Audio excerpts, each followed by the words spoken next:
साथियों नमस्कार, कैसे हो आप सभी? बहुत बढ़िया होंगे। साथियों, कोटा ऑनलाइन यूट्यूब चैनल पर आपका दोस्त मुकेश नागर एक बार फिर हाजिर है। साथियों, हम लोग बात करते हैं हिंदी साहित्य के इतिहास की। हिंदी साहित्य का जैसा मैंने आप लोगों को कहा था कि हम लोग यहाँ पर फर्स्ट ग्रेड सेकंड ग्रेड से रिलेटेड पूरा हिंदी साहित्य के इतिहास को मैं आप लोगों को करवाऊंगा। चाहे काव्य शास्त्र हो उसको पूरा करवाऊंगा, ग्रामर पूरी करवाऊंगा। तो साथियों जुड़े रहिए। मैं आपको फिर कह रहा हूँ, जो नोट्स मैं आप लोगों को यहाँ दूंगा आप ढूंढ लेना कहीं भी, अगर आप लोगों को इस तरह के नोट्स मिल जाए। साथियों, मैंने बहुत सारी बुक्स का यहाँ पर हेल्प ली है, बहुत सारी बुक्स से नोट्स निकाले, उसके बाद में आप लोगों को यहाँ पर दिखा रहा हूँ। एक एक चीज आप लोगों को यहाँ पर निकालूंगा। आप लोग जो पूरी कोचिंग, जितने भी कोचिंग आप कर रहे हो ना, सारी कोचिंग से अपने नोट्स मिला लेना। आपको वहां से ज्यादा ही मैटर मिलेगा, ऑथेंटिक मैटर मिलेगा। और एक भी क्वेश्चन गलत है तो मुझे बता देना साथियों आप। और वहां से अगर 30% 40% अगर आपको ज्यादा चीजें नहीं मिल जाए तो नाम बदल देना मेरा आपको साथियों। ये विश्वास दिला रहा हूं, कॉन्फिडेंस के साथ कह रहा हूं। मैं आपको बता दूं, आचार्य रामचंद्र शुक्ल और नगेंद्र, और इसके बाद में आपको बता देता हूं हिंदी भाषा एवं साहित्य का वस्तुनिष्ठ इतिहास, जो सरस्वती पांडे और गोविंद पांडे के द्वारा लिखी गई है। इस बुक का भी पूरा निचोड़ मैं आप लोगों को यहाँ पर दे रहा हूं। और मैं आप लोगों को बताता हूं, विश्वास करो। आप लोग विश्वास नहीं करते हो ना, ये देखो इस तरह के नोट्स में आप लोगों को पहले लिखता हूं, इस तरह के नोट्स पहले लिखता हूं, उसके बाद में आप लोगों को तैयारी करवाता हूं साथियों। ऐसे नहीं है, ऐसे में ऐसे हवा में तीर नहीं चलती। ये फर्स्ट ग्रेड सेकंड ग्रेड की क्लास होती है, ऐसे कोई फोकट में हवा में तीर नहीं है। इसलिए साथियों बैठिए, लिखिए और हर चीज को नोट कीजिए और पढ़िए। दो तीन तीन बार पढ़िए आप लोग, और पढ़ने के बाद में आपको पता चलेगा। साथियों, अगर पहली बार आप लोगों ने चैनल को ज्वाइन किया है तो विश्वास के साथ ज्वाइन कीजिए। साथियों, अगर पहली बार देख रहे हो तो जरूर सब्सक्राइब कीजिए, लाइक कीजिए और शेयर कीजिए। चलिए देखते हैं हम लोग यहाँ पर। तीसरे नंबर पर है George Abraham Grierson. George Abraham Grierson जो रहे हैं वो तीसरे नंबर के राइटर रहे, जिन्होंने हिंदी साहित्य इतिहास लेखन परंपरा में अपना सर्वोच्च योगदान दिया है। आपको मैं ये बता दूं, सबसे पहले जो है गार्सर तारसी ने फ्रेंच भाषा में अपने ग्रंथ को लिखा। उसके बाद में शिवसिंह सेंगर आए, शिवसिंह सेंगर ने अपने ग्रंथ को हिंदी भाषा में लिखा। उसके बाद में आए हैं George Abraham Grierson. George Abraham Grierson जो है एक ये भी विदेशी विद्वान ही थे, लेकिन इन्होंने जो अपना ग्रंथ लिखा था वो अपना ग्रंथ था इनका कौन सा? The modern vernacular literature of northern Hindustan. ये इनका ग्रंथ है। तो ग्रंथ यहां पर लिखा हुआ है, इनके ग्रंथ का नाम है the modern vernacular literature of northern Hindustan. याद रखिएगा साथियों, इसमें 952 कवियों का वर्णन किया गया है। कितने कवियों का वर्णन किया गया है? 952 कवियों का इसमें वर्णन किया गया है। इसका जो प्रकाशन वर्ष रहा है, प्रकाशन वर्ष 1888 में भी इन्होंने लिखा, लेकिन 1888 में ये केवल पत्रिका के रूप में प्रकाशित हुआ। यह जो ग्रंथ है केवल पत्रिका के रूप में प्रकाशित हुआ। और एक बार मैं आपको बता दूं, नेट के पेपर में यह चीज पूछी गई थी कि जो जॉर्ज अब्राहम ग्रियर्सन के द्वारा the modern vernacular literature of northern Hindustan जो ग्रंथ लिखा गया वो 1888 के में किस रूप में प्रकाशित हुआ था? तो एक पत्रिका के रूप में प्रकाशित हुआ था, यह आपको पता होना चाहिए। 1889 ईस्वी में एक स्वतंत्र पुस्तक के रूप में, एक इतिहास पुस्तक के रूप में, एक हिंदी साहित्य की इतिहास पुस्तक के रूप में स्वतंत्र रूप में प्रकाशित हुआ। कब हुआ? 1889 में। इसमें भाषा कौन सी है? इसमें भाषा है अंग्रेजी। इसमें कौन सी भाषा है? इसमें अंग्रेजी भाषा का प्रयोग किया गया है इनके द्वारा, क्योंकि फॉरेनर थे, एक विदेशी विद्वान थे, तो इनके द्वारा इसमें अंग्रेजी भाषा का ही वर्णन पूरा किया गया है। लेकिन इसको ट्रांसलेशन किसके द्वारा किया गया? डॉक्टर किशोरीलाल गुप्त ने इसको ट्रांसलेट किया और कहा कि ये वास्तविक इतिहासकार माने गए। कौन? Doctor Grierson. आगे देखिए, इसका जो विकास क्रम रहा, सबसे पहले इन्होंने किसको लिखा? सबसे पहले इन्होंने चारण काव्य, जो चारण कवि थे उनको पहले इसने लिया। उसके बाद में धार्मिक काव्य, उसके बाद में धार्मिक जो चीजें लिखने वाले जो राइटर थे, जो कवि थे, उसको लिया। फिर इन्होंने उसके बाद में प्रेम काव्य को लिया और उसके बाद में दरबारी काव्य को लिया। तो एक सीक्वेंस है साथियों, आप लोगों को याद रखनी ही पड़ेगी। आजकल ऐसे क्वेश्चन आते हैं कि जो ये क्या नाम है, जॉर्ज अब्राहम ग्रियर्सन जो है, इनके द्वारा जो इतिहास ग्रंथ लिखा गया the modern vernacular literature of northern Hindustan, इसका जो है विकास क्रम कैसे रहा है? तो आपको याद रखना पड़ेगा, सबसे पहले चारण काव्य, फिर धार्मिक काव्य, फिर प्रेम काव्य और फिर दरबारी काव्य। तो साथियों ये चीज यहां पर जबरदस्त बताई गई है और इस चीज को आप नोट कीजिएगा। अगला है प्रकाशक किसके द्वारा किया गया। अरे ये जो the modern vernacular literature of northern Hindustan है ना, इसको प्रकाशित किसके द्वारा किया गया। तो साथियों आपको पता होगा इस चीज का कि किसके द्वारा प्रकाशित किया गया था। The royal aesthetic society of Bengal किसके द्वारा किया गया। The royal aesthetic society of Bengal के द्वारा किया गया और विशेषांक के रूप में किया था। इसको जो प्रकाशित किया था किसके रूप में किया था, एक विशेषांक के रूप में प्रकाशित किया गया था। याद हो जाएगा, बिल्कुल, बहुत बढ़िया।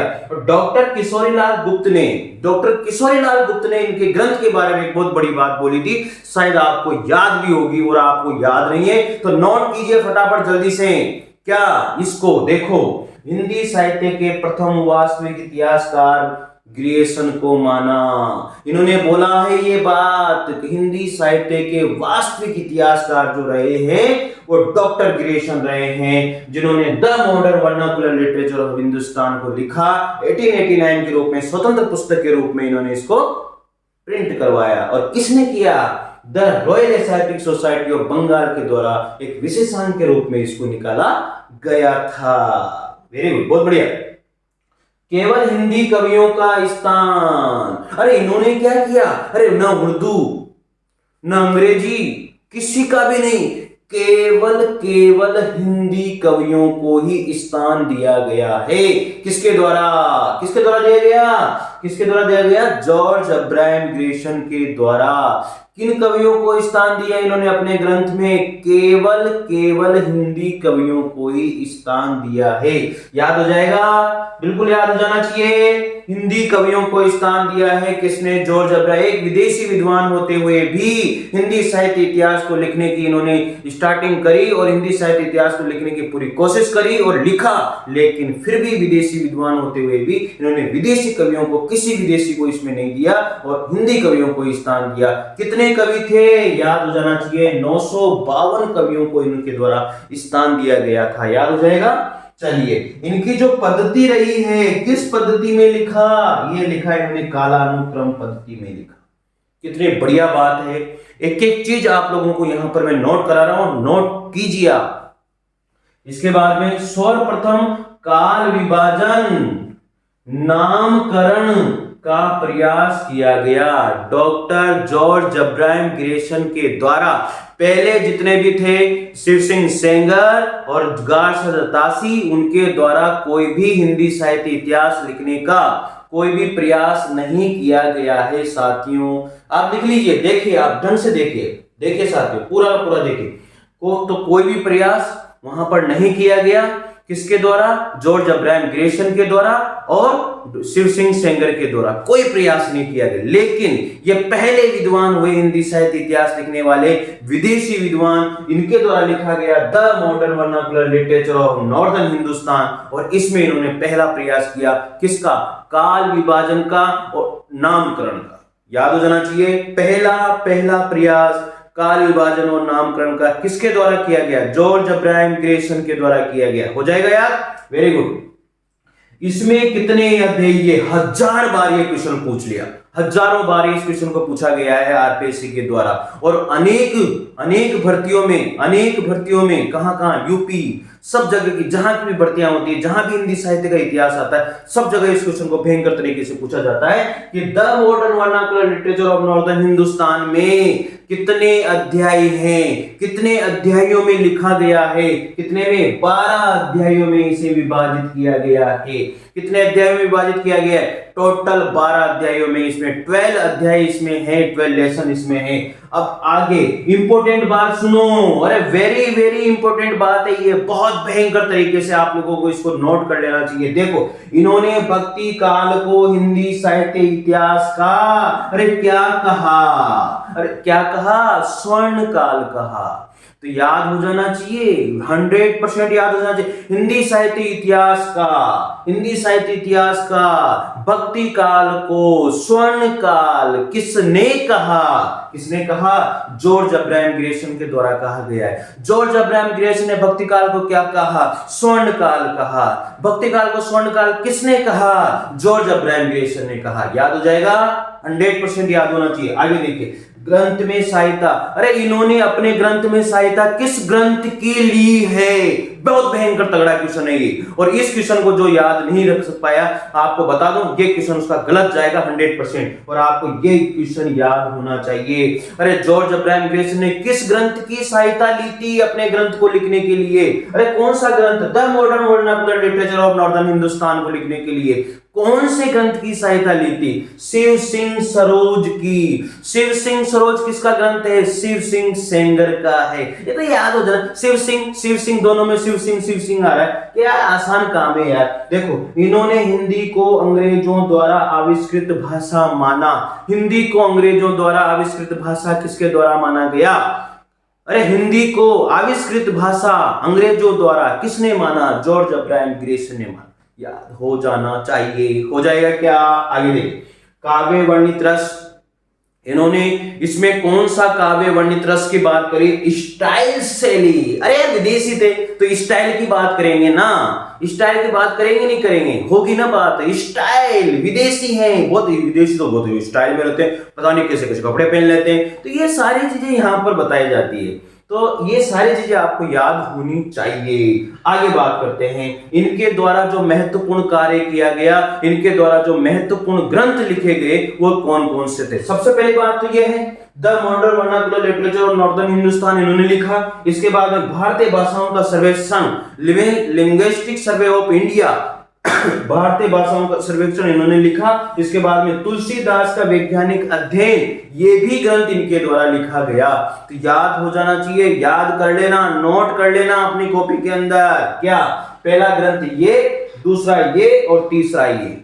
ठीक है, याद हो जाएगा। भारतीय भाषाओं का सर्वेक्षण और तुलसीदास का वैज्ञानिक अध्ययन, ये याद होना ही चाहिए, आपको मैं बता दूं।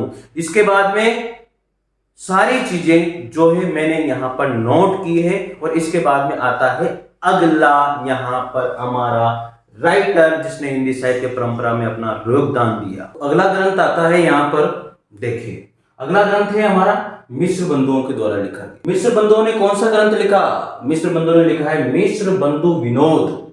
याद रख लेना, मिश्र बंधुओं ने लिखा है मिश्र बंधु विनोद, और 4 भागों में लिखा है। कितने भागों में लिखा? 4 भागों में इसको लिखा गया है। याद रख लेना इस बात को, कान खोल के सुन लो।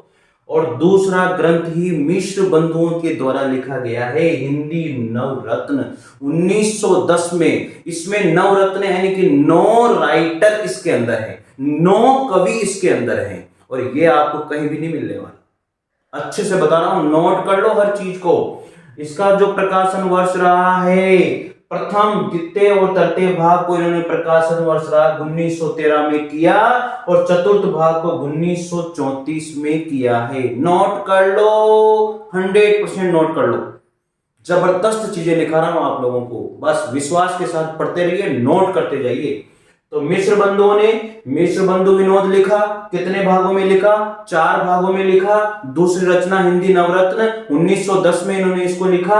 प्रकाशन वर्ष पहला, दूसरा, तृतीय, पहला, दूसरा, तीसरा, ये कब हुआ? 1913 में प्रकाशित हुआ। चतुर्थ भाग को 1934 में प्रकाशित किया गया। याद हो गया? Very good. मिश्र बंधु जो है ब्राह्मण गोत्र के कितने भाई थे? अरे मिश्र बंधु भाई कितने थे? कौन कौन थे? उनके नाम पूछे जाते हैं। इनमें से कौन सा मिश्र बंधुओं में नहीं आता? इस तरह का क्वेश्चन बहुत बार बनता है, और सेकंड ग्रेड थर्ड ग्रेड में आ चुका है ये क्वेश्चन। थर्ड ग्रेड में पूछ लिया था, लेकिन आउट ऑफ सिलेबस था। पंडित गणेश बिहारी मिश्र, राजा श्याम बिहारी मिश्र, राय बहादुर, डॉक्टर सुखदेव बिहारी मिश्र, ये तीनों भाई हैं। इनको मिश्र बंधु कहा जाता है, जिन्होंने मिश्र बंधु विनोद ग्रंथ को लिखा। 4 भागों में लिखा है। 1913 में 3 भाग, और चौथा भाग 1934 में प्रकाशित हुआ था। याद हो गया? Very nice. तो एक बार फिर रिवाइज कर रहा हूं। पंडित गणेश बिहारी मिश्र, राव राजा श्याम बिहारी मिश्र, राय बहादुर, डॉक्टर सुखदेव बिहारी मिश्र। याद हो जाना चाहिए। आगे इसमें कितने कवि थे? अरे टोटल कवियों की तो संख्या बताई जाती है 4551, लेकिन ये नहीं आती। क्वेश्चन में आपको बता दूं, 2011 के फर्स्ट ग्रेड के पेपर में आपको बता रहा हूं, ये क्वेश्चन आया था कि कितने कवियों को सम्मिलित किया गया है। लगभग 5000 कवियों को इसमें सम्मिलित किया गया। वहां लगभग आया था, तो लगभग 5000 कवियों को सम्मिलित किया गया है साथियों। कितने कवि मिश्र बंधु? 5000 कवि मिश्र विनोद में। याद हो जाना चाहिए। आगे हिंदी साहित्य इतिहास का इतिहास वृत्तात्मक मिश्र बंधु विनोद में ही प्राप्त होता है। हिंदी साहित्य इतिहास का जो इतिहास वृत्तात्मक लेखन है सबसे पहले कहां पर प्राप्त होता है? मिश्र बंधु विनोद में ही प्राप्त होता है। यह क्वेश्चन भी बहुत बार पूछा गया है। जो इतिहास वृत्तात्मक ग्रंथ है वो किसको कहा गया है? मिश्र बंधु विनोद को कहा गया है। किसको कहा गया है? मिश्र बंधु विनोद को कहा गया है। इतिहास वृत्तात्मक ग्रंथ सबसे याद हो जाएगा क्या? चलो आगे बढ़ते हैं। कालखंड कितने हैं? कितने कालखंडों में बांटा गया है? अरे अनेक बार, हजार बार इस क्वेश्चन में पूछा है। कालखंडों में बांटा गया है, 8 कालखंडों में बांटा गया है। लिख लो, नोट कर लो, छप गया, छपेगा ये। अरे घोट लो इसे अच्छे से, गारंटी दे रहा हूं 100%। और यहां से अगर क्वेश्चन बाहर चला जाए ना तो हट जाना आप लोग, मत पढ़ना, कुछ भी मत करना, ये मैं दे रहा हूं आपको गारंटी। अरे एक बुक नहीं है, मैंने कम से कम 8 से 10 बुक से नोट्स निकाले हैं और उसके बाद मैं आप लोगों को लिखवा रहा हूं। ऐसे नहीं लिखवा रहा हूं, हवा में तीर नहीं मारता हूं मैं आप लोगों को। ये देख लो, ये इस तरह से नोट्स पहले लिखता हूं, पहले मेहनत करता हूं और फिर उसके बाद मैं आप लोगों को लिखा रहा हूं। इसलिए अगर आपको लगता है कि मेहनत कर रहे हो सर, तो आप एक बार कमेंट्स करके जरूर बताना मुझे कि वाकई में सर आप मेहनत कर रहे हो। आगे देखिए, परवर्ती साहित्यकारों ने इस ग्रंथ को आधार बनाया। परवर्ती साहित्यकारों के द्वारा किस ग्रंथ को आधार माना गया था? वो था मिश्र बंधु विनोद। हो जाएगा याद? अरे याद ही तो करना है। चलिए आगे। पहली बार काल विभाजन का समुचित प्रयास, टोटल रूप से काल विभाजन का, संपूर्ण रूप से काल विभाजन का प्रयास किया गया। किसके द्वारा? मिश्र बंधुओं के द्वारा, उन 3 भाइयों के द्वारा जिनका नाम दिया गया है पंडित गणेश बिहारी मिश्र, राव राजा श्याम बिहारी मिश्र, राय बहादुर सुखदेव बिहारी मिश्र। ये थे मिश्र बंधु। सबसे पहले समुचित प्रयास काल विभाजन का इनके द्वारा ही किया गया है। आचार्य रामचंद्र शुक्ल ने इस ग्रंथ के बारे में क्या बोला? अनेक हजारों बार ये डेफिनेशन इनके द्वारा कही गई आ जाती है। कैसे आती है बता रहा हूं। इति काल के कवियों के परिचयात्मक विवरण मैंने प्राय मिश्र बंधु विनोद से प्राप्त किए हैं। किसने कहा? अरे आचार्य शुक्ल जी ने कहा। ये हजारों बार ऐसे कैसे छप के आती है और वहां पर आप लोगों को आचार्य शुक्ल को लगा देना है। लगा दोगे? रीति काल के कवियों के परिचयात्मक विवरण मैंने मिश्र बंधु विनोद से प्राप्त किए हैं। ये किसने कहा? डॉक्टर नगेंद्र पहले रूप में दे देंगे या डॉक्टर आचार्य पहले रूप में दे देंगे, उसके बाद में भारतेंदु हरिश्चंद्र कोई भी राइटर वहां पर लगा देंगे। अरे हमें नहीं बोलना भैया, आचार्य रामचंद्र शुक्ल में याद है। किसने कहा? रीतिकाल के कवियों का परिचयात्मक विवरण मैंने यहां से लिया है, आचार्य रामचंद्र शुक्ल ने लिया है। आचार्य रामचंद्र शुक्ल की बात याद रख लो। आइए, आचार्य शुक्ल ने मिश्र बंधु विनोद को बड़ा भारी वृत्त संग्रह, और मिश्र बंधु विनोद को वृत्त संग्रह भी किसने कहा? आचार्य रामचंद्र शुक्ल। किसने कहा? आचार्य रामचंद्र शुक्ल। परिश्रमी संकलन करता किसने कहा मिश्र बंधु विनोद में इन तीनों भाइयों को? आचार्य रामचंद्र शुक्ल। याद हो जाएगा। अगली बात हम लोग करते हैं, वेरी इंपॉर्टेंट। मिश्र बंधु विनोद जो लिखी, उसके बाद में मिश्र बंधुओं के द्वारा अगला दूसरा जो ग्रंथ लिखा गया उसको लिखा गया नवरत्न। नवरत्न इनका दूसरा ग्रंथ था। ढूंढ लेना, नहीं मिलने वाला। ये नवरत्न यहाँ पर कौन कौन नवरत्न थे याद रख लेना। कबीर, त्रिपाठी बंधुओं में कौन कौन आता है? भूषण और मतिराम आते हैं। इसके बाद में बिहारी, केशव, तुलसी, सूर, देव, चंद्रप्रदाय और भारतेंदु हरिश्चंद्र। ये इतने सारे कवि राइटर इसके अंदर आते हैं जो नवरत्न के अंदर लिए गए हैं। इनका दूसरा ग्रंथ है। तो एक बार फिर रिवाइज कर रहा हूं। मिश्र बंधुओं के द्वारा लिखा गया मिश्र बंधु विनोद कितने भागों में? 4 भागों में। दूसरा ग्रंथ हिंदी नवरत्न 1910 में प्रकाशित हुआ और इस मिश्र बंधु विनोद का प्रकाशन वर्ष पहला, दूसरा, तृतीय भाग 1913 में प्रकाशित हुआ। चतुर्थ भाग 1934 में। मिश्र बंधु ब्राह्मण गोत्र थे और ये ब्राह्मण गोत्र के 3 भाई थे, पंडित गणेश बिहारी मिश्र, राव राजा श्याम बिहारी मिश्र, राय बहादुर डॉक्टर सुखदेव बिहारी मिश्र। इसमें लगभग 5000 कवियों का वर्णन उनके द्वारा किया गया है और हिंदी साहित्य इतिहास का इतिहास वृत्तात्मक लेखन सर्वप्रथम मिश्र बंधु विनोद में ही मिलता है। आगे कालखंडों में बांटा गया है। 8 कालखंड खंडों में बांटा गया है। परवर्ती साहित्यकारों ने इस ग्रंथ को आधार माना है और पहली बार काल विभाजन का समुचित प्रयास में मिश्र बंधु विनोद में ही किया गया है। आचार्य शुक्ल ने रीति काल के कवियों के परिचयात्मक विवरण मैंने प्राय मिश्र बंधु विनोद से प्राप्त किए हैं। किसने कहा? आचार्य रामचंद्र शुक्ल ने कहा। आचार्य शुक्ल ने ही मिश्र बंधु विनोद को एक वृत्त संग्रह कहा और परिश्रमी संकलनकर्ताओं का ग्रंथ कहा है।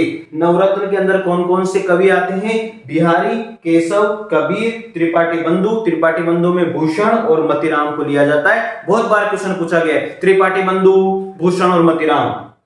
तुलसीदास, सूरदास, देव, चंद्रबदाय और भारतेंदु हरिश्चंद्र, ये नवरत्न जो इनके द्वारा ग्रंथ लिखा गया उसमें इन्होंने सम्मिलित किया है साथियों। तो साथियों, आप लोगों को शायद बहुत बढ़िया लगा होगा और मुझे कमेंट करके बताइए कि सर इस तरह से ही चलने दीजिए, तो मैं इस तरह से आप लोगों को पढ़ाता रहूंगा। आप नोट करते रहिए अच्छे से। आप लोग एक बार स्क्रीनशॉट ले लीजिए फटाफट जल्दी से, और मेरे हिसाब से आप लोगों ने स्क्रीनशॉट ले लिया होगा। तो साथियों, बहुत बढ़िया लगा, और बहुत बढ़िया लगा है तो आप मुझे जरूर कमेंट्स करके लिखिए कि वेरी नाइस सर, बहुत बढ़िया सर। तो मैं आप लोगों के लिए ऐसे वीडियो और बनाता रहूंगा और आगे पूरा हिंदी साहित्य का इतिहास इस तरह से मैं आप लोगों को पूरा करवा दूंगा साथियों। तो साथियों, मिलते हैं अगले वीडियो के साथ, तब तक के लिए जय हिंद, जय भारत, थैंक यू।